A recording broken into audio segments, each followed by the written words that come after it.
Welcome to Chop Shop Motors. This is Clay, and we are jumping back on this 49 Ford, and we haven't been on it for, I don't know, it's been a little while, and we've got everything cleared off the plate that needs to happen to start plugging away at this.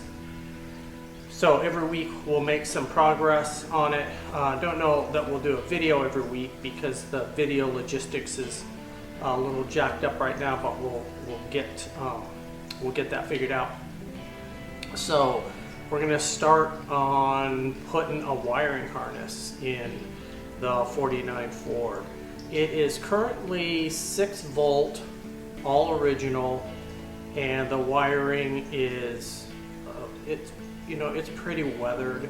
It's all there, and it has had a few things done to it, like all vehicles that have this many years under their belt are going to have more things have been added, and lights and electric, this, that, and the other thing. We're going to clean all of the wiring harness out, and we have a 12 circuit, 12 volt harness I'm going to put in it. This truck is pretty basic, so the wiring it should be relatively straightforward. There's no air conditioning, there's no electric fan, there's none of those things, not even a radio, so it should be pretty straightforward. But every old vehicle shows its own complexities, so we're gonna throw, I got a wiring harness for it. I think I got it from Speedway. We're going to start prepping to put that in and get this thing up and running. With the wiring harness, we should be able to start it and hear it run and use the key and all of that stuff. That's going to be a fantastic milestone and exactly what we want to accomplish. So I'm going to dive into it and start showing you what the heck I'm ripping out of it. So here we go. This is where we are starting on the wiring harness. So it starts with removing all of the old harness. So I've started pulling the turn signal switch. It had an aftermarket turn signal switch from the 50s, probably when it was new, was put on. It's a really cool piece. It seems to be all there for the most part. The Bakelite knob's a little checked, but the rest of it's there. The wiring is pretty, aged, and so I'm being really careful as I pull that out, and that's what kind of is happening right now. That's that blob of wires down there by the kick panel, if you can see it. It's the part that went up inside the engine compartment. And aftermarket turn signal switches are an add-on to begin with, so they're not incorporated into any of the existing harness on a truck this old. So we will pull that out as intact as possible so that I can just really carefully see how I need to hook that up, because I don't have a wiring diagram. I have a couple wiring diagrams for these old turn signal switches, and we'll see kind of how many of them are the same, but I don't want to just cut it off and start at zero if I don't have to. Maybe it'll be of help to have the harness. The other pieces are up inside the dash and the cluster. So right now, next step is to pull out the bezel, what would be a radio speaker bezel, and the block off plate. I'll pull both of those off.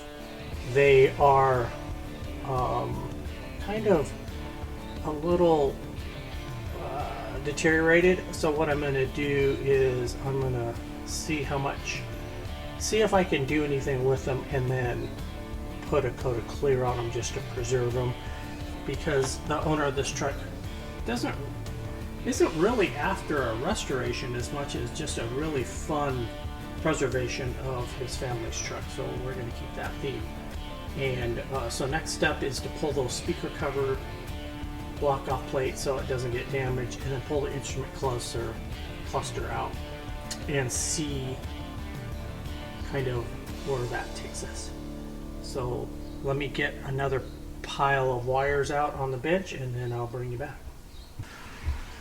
We are progressing along. So speaker cover and block off plate are removed.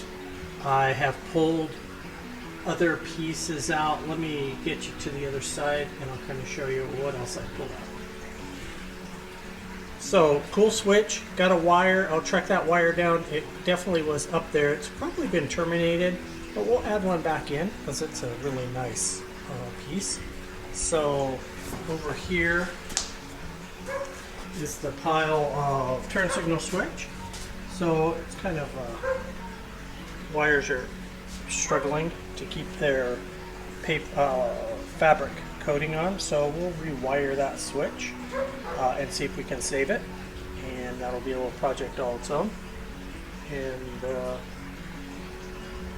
that's about it so far. Now we'll tackle the inside a little bit, inside edge compartment. Here's the progress so far. All the wiring's pulled out of it. I've given the dash a polish and cleaned it up as much as I'm going to clean it up. We're not going to repaint the interior. It's just going to took about 50 years worth of grime and grit and dirt and crap off of it. Let me take you over to the other side and show you that side. Got a little bit of wear and tear, but overall it just looks so cool. Columns cleaned up. Move the turn signal switch over to the left side. We're just pecking away at it. So here's the final pile of all the electrical that came out of it. Lots of stuff, lots of old wire that we won't use anymore. All right, next step. I will, now that the inside's cleaned out, I'll spend a little more time tidying up the inside and getting it nice and clean. I want to give the scrub on the floor, get it clean. Just kind of these panels that are surrounding it. I don't want to be scrubbing on it after the new electrical's in. So that's the kind of the process I'm going to do. We'll do that, and then next piece is lay in the fuse box and start reversing the order of getting things laid out and bring this truck back to life.